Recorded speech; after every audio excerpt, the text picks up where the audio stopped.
Bonjour à toutes et à tous, encore une nouvelle vidéo pour aujourd'hui, l'année 2025. Savez-vous que il arrive souvent que nous-mêmes, on se pose la question, mais comment on fait pour être véritablement rentable?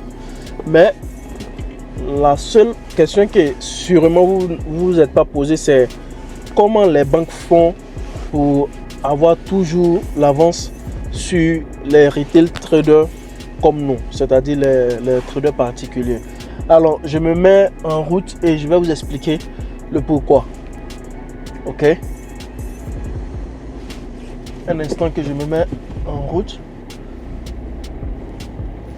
J'espère qu'il me voit, ce gars. Oh, là.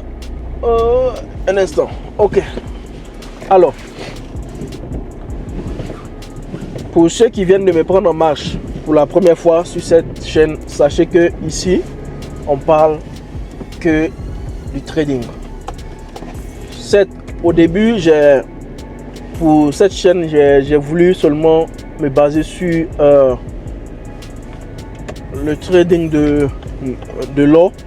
Mais après, j'ai vu que ça serait encore plus préférable de chercher à encourager, n'est-ce pas, ceux qui s'y mettent pour la première fois en trading, ou ceux même qui traitent pendant des années mais qui ne sont pas profitables. Ok, alors comme je l'ai dit dans l'intro de la vidéo, vous êtes posé la question: pourquoi est-ce que vous n'arrivez pas à être rentable? Et vous devez, en plus de cette question, vous poser la question: mais pourquoi est-ce que les banques sont en plus d'avance? Alors, à part le fait que les banques ont des capitaux colossaux, hein, c'est plus facile pour eux, n'est-ce pas, de faire 1%, ok, de leur capital. Ok, c'est plus facile pour eux de faire 1% de leur capital et être profitable. Pourtant, nous les retail traders, on sait déjà que la plupart des temps, ce qui est plus difficile pour nous, c'est le fait que nous soyons, n'est-ce pas, des débutants ou même des professionnels, mais on a toujours des problèmes, n'est-ce pas, d'investissement. Le capital est vraiment réduit. Mais je vous dis que si vous adoptez la méthodologie des banques, il sera facile pour vous, n'est-ce pas, de créer un portefeuille conséquent pour votre carrière de trading. Ok, quand je parle de portefeuille, ou bien un portefeuille conséquent pour votre carrière de trading, c'est-à-dire comment réussir à faire croître, n'est-ce pas, votre gain avec un plan bien établi. Ok, alors je fais un exemple sur un compte de 500 $. Ok, si je fais 1%, ok, de ce compte, c'est clair que je vais sortir, n'est-ce pas, avec 5, ok, avec 5 $. 1% de 500 $ va, n'est-ce pas, me donner 5 $. Ok, et vous le savez tous que 5 $ pour un trader débutant, ce n'est pas énorme, ça vaut absolument rien. Mais avec ces 1%, vous pouvez créer quelque chose de très important, parce que c'est à la base, au fait, c'est la fondation, n'est-ce pas, de votre compte. Alors, imaginez-vous que dans tout le mois, ok, voilà pourquoi vous avez l'impression que d'autres traders font, n'est-ce pas, des années. D'autres traders font des années avant d'être rentables. Durant les années qui ne sont pas rentables, ça ne veut pas dire qu'ils perdent trop d'argent, mais ça veut dire que plein d'entre eux, n'est-ce pas, cherchent, n'est-ce pas, à créer ce qu'on appelle le budget, le capital. Et pour ce faire, ça prend du temps. Si vous n'avez pas assez d'argent, ça prend du temps. Certes, dans quelques vidéos, je vous ai parlé des propres firmes. Et il y a même reçu des messages, certains qui disent que non, voilà, non, les propres films, les propres films jouent beaucoup sur les mentalités, parce que les mentales, du moins parce que souvent quand ils perdent le compte, ils ont l'impression qu'ils ne savent pas trader, parce qu'il y a trop de règles imposées par ces propres films et autres. Donc eux-mêmes, leur compte personnel là, ils arrivent, n'est-ce pas, à gérer et avoir un peu de pourcent. C'est vrai, avec les propres films, il y a un peu de conditions qu'il faut suivre.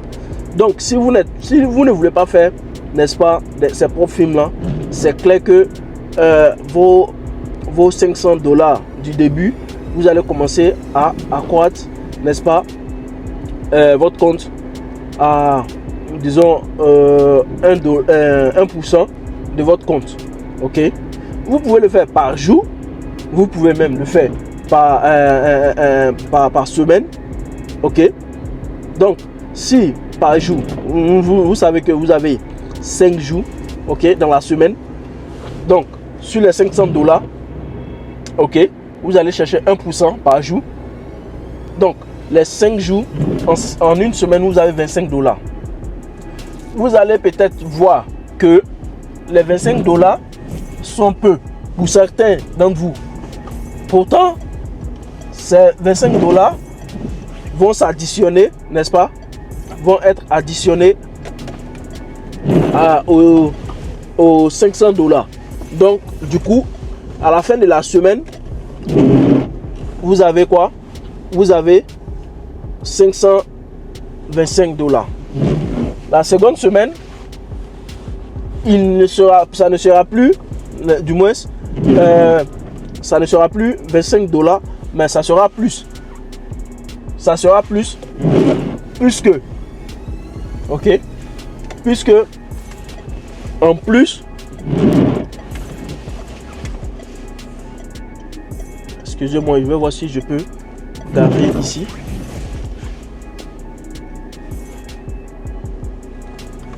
Ok, donc comme je disais, en plus, n'est-ce pas, donc en plus de $25 du première semaine, au niveau de la deuxième semaine, comme budget du début, vous allez avoir combien? Vous allez avoir 525. Donc les 525, lorsque vous allez faire 1%, n'est-ce pas, des 525, je pense que vous allez avoir 5,25. Ok, $5 et 25 centimes comme 1% du 525. Donc déjà il y a 25 centimes qui fait la différence. Donc les 25 centimes, comme vous allez multiplier par 5 encore, ok, vous allez voir quoi, que il y aura plus, n'est-ce pas, ça sera plus de la première semaine qui est $25. Donc ainsi de suite. C'est comme ça, vous allez, n'est-ce pas, chercher maintenant à générer, parce qu'il faut aller petit à petit. L'objectif, ce n'est pas vite d'être riche. Maintenant, c'est de créer, c'est de construire son capital. Et pour construire son capital, comme je l'ai dit, il faut un minimum de temps. Vous pouvez faire ce calcul-là pour 6 mois, ce challenge. Donc, si vous me suivez, faites ces calculs-là pour 6 mois et voyez-vous les $500 jusqu'à combien vous allez, n'est-ce pas, porter ces $500. Si vous réussissez à transformer ces $500 en 2000, 3000, ok, c'est déjà énorme. Ça sera plus que ça. Ça sera plus que ça. C'est déjà énorme.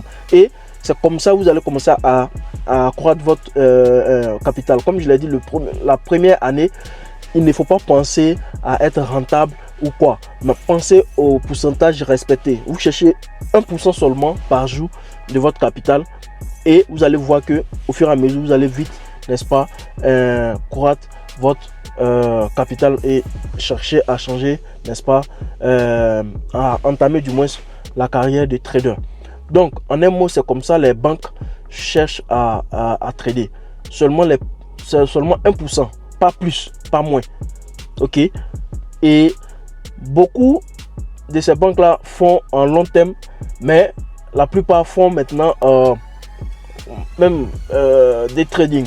Voilà, ils entrent, ils sortent et ils ont des matériaux sophistiqués, très rapides pour, n'est-ce pas, entrer vite sur le marché et ressortir, sans même que nous-mêmes, en tant que retail trader, sur notre trader particulier, nous puissions même lever le doigt pour, n'est-ce pas, anticiper ce qu'ils pensent.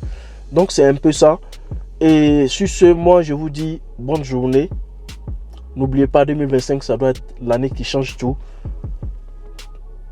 Respectez vos plans et tout ira bien. Cette même stratégie que je vous ai dit, moi je suis en train de faire cette même stratégie sur un compte, mais au lieu d'1%, je pense bien que moi je suis passé j'ai fait 10%, c'est ce qui est énorme. Ok, pour un compte, c'est ce qui est énorme. 10% c'est énorme. Donc il ne faut pas chercher à être rentable et être riche très rapidement, mais il y a un temps, n'est-ce pas, pour récolter les miettes, et il y a un temps pour aller plus fort et vraiment vite développer son compte. Sur ce, moi je vous laisse, que le Tout-Puissant reste avec vous. N'oubliez surtout pas, au bout du tunnel il y a toujours la lumière. N'abandonnez jamais et ciao, à la prochaine. Peace and love.